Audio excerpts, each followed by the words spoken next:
Estimados hermanos y hermanas en el Señor Jesucristo, reciban un cordial saludo, saludo que hacemos extensivo a aquellas personas que en Venezuela y en otros países puedan ver esta reflexión a través de las redes sociales.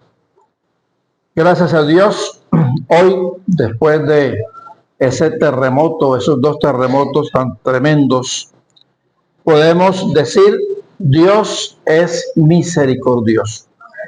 Parece ser una contradicción, pero es lo que nos enseña la Biblia y es lo que nosotros creemos. Dios es misericordioso, y después de leer las citas bíblicas sugeridas en el calendario litúrgico, uno siempre busca cuál es la más apropiada, cuál es la necesidad del oyente, en dónde encuentro yo revelación del Señor para nosotros hoy.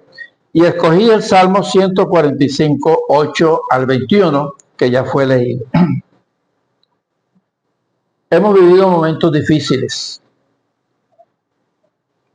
A mis 72 años he vivido temblores en Centroamérica, en Costa Rica. Allá cada rato tiembla, es normal. En Colombia sentí un temblor muy fuerte, el más fuerte que sentí, y pudimos evacuar el salón donde estábamos casualmente un domingo en la mañana, dentro del colegio americano, y salimos a la cancha. Pero nunca había vivido un terremoto, y mucho menos dos terremotos. Sumamente fuerte, sumamente duro. Ya la hermana, la pastora María, como liturgista, nos dijo: no podemos ocultar el miedo. No podemos decir: no, yo no tengo miedo. Todos tenemos o tuvimos miedo y hemos sido afectados en nuestras viviendas, en lo emocional, en lo físico, en lo psicológico, en lo comunitario, en todo sentido. Fuimos movidos, aún en la fe hemos sido sacudidos tremendamente. Me pregunto, o les pregunto más bien, ¿este es un fenómeno natural o un castigo de Dios? Pero muchos dicen que es un castigo de Dios. Claro, esa advertencia nos lleva a reflexionar, pero no creo que sea un castigo de Dios. Creo que hay fenómenos naturales. Durante siglos ha temblado la tierra. Así que es un fenómeno natural, los científicos lo explican. La tierra no es una circunferencia compacta, está formada por capas. Y en la medida en que esas capas tectónicas se mueven, provocan roce y provocan el temblor en diferentes partes de la tierra. Creo que es un fenómeno natural que nos lleva a reflexionar, a pensar, a evaluar, en fin. Hay una serie de comentarios de tipo religioso que yo me siento en la obligación de opinar humildemente. Por ejemplo, se le atribuye que eso pasó por la fiesta de San Juan Bautista, porque es una idolatría, y si San Juan lo tiene, San Juan se lo da. A mí quien me lo da es Dios, y punto. Bueno, pero también tembló en varios países, no fue solamente Venezuela. ¿Cuántos? 3, 4 países más tembló, hubo terremoto también. Entonces por San Juan Bautista de Venezuela, Dios castigó a 4 o 5 países más. Yo no creo en esa opinión de que eso de tipo religioso, un movimiento cultural, religioso, que tiene unos 400 años, y todos los años lo celebran. Entonces han debido existir 400 terremotos. Y un Dios que castiga a un grupo por matando niños, ancianos y hasta animales porque no le gusta la fiesta de San Juan, me parece exagerado y que no tiene sentido. Comentarios con intenciones políticas, ya las vimos. Aprovechan de unos y de otros a argumentar cosas políticas, donde el ciudadano común y corriente y el cristiano están en la obligación de saber leer. No es abrir la boca y tragar entero. Hay muchas falsas noticias. Hay una cantidad de cosas que deben llamarnos a la reflexión. Disculpen que tengo una alarma aquí para medicamentos y no sé cómo quitarla. Bien. Entonces nosotros no podemos tomar todo lo que se nos dice y creerlo de primera mano. Hay fenómenos, hay intenciones políticas también y nosotros debemos saberlas leer. Hay sospechas científicas. Hay un programa que se llama HAARP, Programa de Investigación Aural Activa de Alta Frecuencia en Alaska. Su objetivo principal es estudiar las propiedades en el comportamiento de la capa superior de la atmósfera para mejorar las radiocomunicaciones y el sistema de vigilancia. Y se dice que puede afectar el clima, las lluvias. Y algunos dicen que el terremoto fue provocado por eso. Y muchos lo creen. ¿Usted qué piensa? Es posible, pero leí otros documentos científicos que dicen eso no es posible. Una fuerza, una señal de radio que logre mover las capas tectónicas de la Tierra que pesan quién sabe cuántas miles y millones de toneladas, no es factible. Hasta eso hemos escuchado en nuestros días. Lo que sí está claro es que del corazón del ser humano, cuando hay catástrofes, brota lo bueno y brota lo malo. Lo bueno, ¿dónde lo hemos visto? En la solidaridad. Lo vi en pequeño ahí en el conjunto residencial donde vive. Salió un vecino en camisa. ¡Salgan, salgan, salgan! Le contaba al diaconado esta mañana que dos familias que no se hablaban, la una llamaba a la otra, ¿cómo están ustedes? ¿Están bien? Y rompió esa barrera y ahora por lo menos se saludan. Sale lo bueno, pero en otro sale lo malo. Y lo dije creo que el domingo pasado. En un conjunto, un salón de juegos lo dedicaron para centro de acopio. Unos vecinos estaban de acuerdo, otros estaban en contra porque eso afeaba el lugar. Y entonces mis hijos no tienen dónde jugar. Esa mezquindad también sale a flote. Y en un artículo que estaba leyendo dice lo siguiente: cuando la tierra se abre y los cimientos crujen, cuando el ruido del colapso se mezcla con el grito de auxilio y el polvo cubre la memoria de nuestros hogares, el corazón se estremece. No minimicemos el dolor. La pérdida es real, el miedo es palpable, la incertidumbre tiembla tanto como el suelo que pisamos. Sentimos miedo, sí, es humano, pero la verdadera fe es inquebrantable. Debemos sentir esa fortaleza. La fe es inquebrantable. He escuchado varios noticieros, algunos videos, aunque no me he querido centrar 24 horas en eso. Pero hasta ahora yo no he escuchado a alguien que esté renegando de Dios por lo que pasó.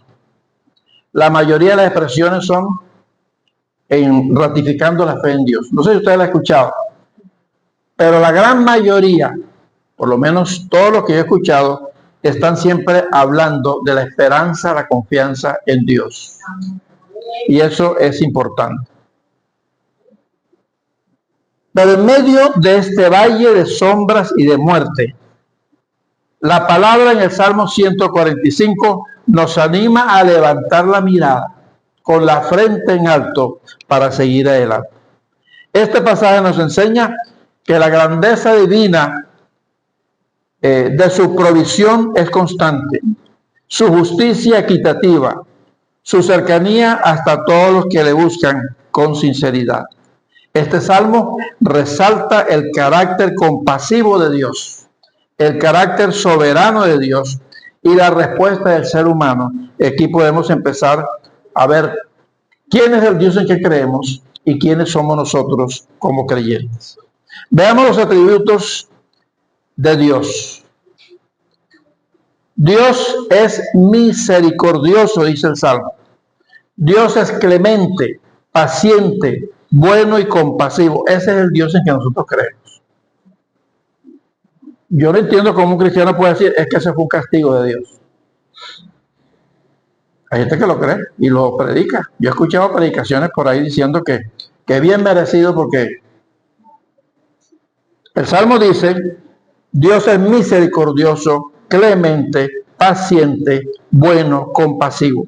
La compasión de Dios se muestra de muchas maneras, y una de ellas es en la solidaridad.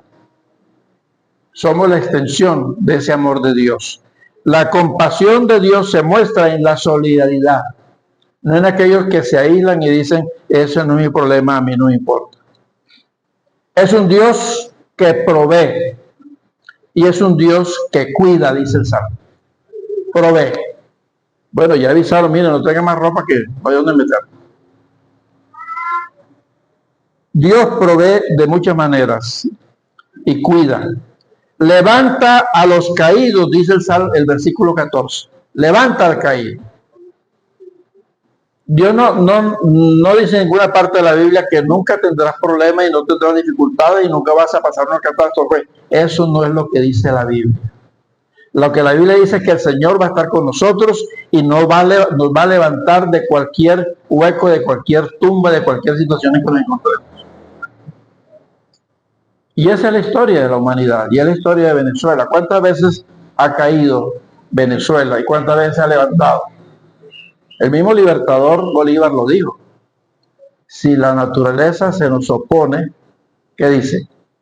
Lucharemos contra ella. Ya ha sido mal interpretado y manipulado. Es que eso es lo que hace el hombre. De este terremoto nos vamos a oponer a esa situación, en el sentido de que nos vamos a levantar y vamos a reconstruir y vamos a curar y vamos a seguir a él. Esa es la actitud que debemos tener nosotros siempre. Él sostiene a los que tropiezan y libera a los agobiados por las cargas de la vida. Es un Dios que satisface nuestras necesidades. De una o de otra manera, Dios está proveyendo. Dice el Salmo, es un Dios cercano.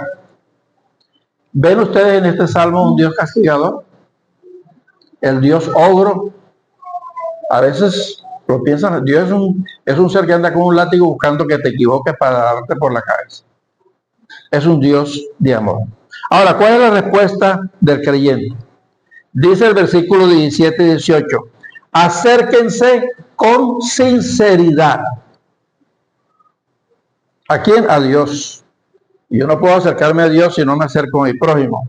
La autenticidad es clave en la relación con Dios. Sinceridad. Cuando oramos, cuando nos acercamos al Señor, hay que hacerlo con sinceridad porque a Él no lo podemos engañar. Como decimos popularmente, Él no come cuento. Él no es chantajeable. Sinceridad, aunque tenga que decirle lo feo de mi vida, aunque tenga a veces que reclamarle algo, porque también se puede hacer. Estamos frente a Él, pero con autenticidad, siendo nosotros mismos. Nos acercamos con confianza en su protección. Dice el versículo 19 y 20, Dios cumple los deseos de quienes le honran, es decir, quienes le temen. Escucha su clamor y los guarda. Y el Salmo 145, el versículo 21 resalta, el creyente aún en medio de la adversidad tiene una vida de alabanza. El reconocimiento de la bondad divina debe llevar al creyente a bendecir su santo nombre por siempre en cualquier circunstancia. Es fácil alabar a Dios cuando todo está bien. Antes del terremoto, ¿cuánta gente no estaba alabando a Dios? Y después del terremoto, el deber es adorarle porque reconocemos que Él es Dios y Señor. Como conclusión, yo les invito a tener bien clara la esperanza. Y traje una foto, creo que la resume muy bien. Lástima que yo aquí no alcanzo a ver, pero sí está allí. ¿qué es lo que vemos? Ahí me impresionó. Cuando yo la vi por primera vez, yo dije, no, eso es inteligencia artificial. ¿Quién va a estar sonriendo en un hueco de eso? Yo pensé que era inteligencia artificial, porque las hay. Entonces empecé a buscar, hasta que hay revistas de fama internacional que la publicaron. Eso ya le dio la vuelta al mundo. Entonces sí es verdad.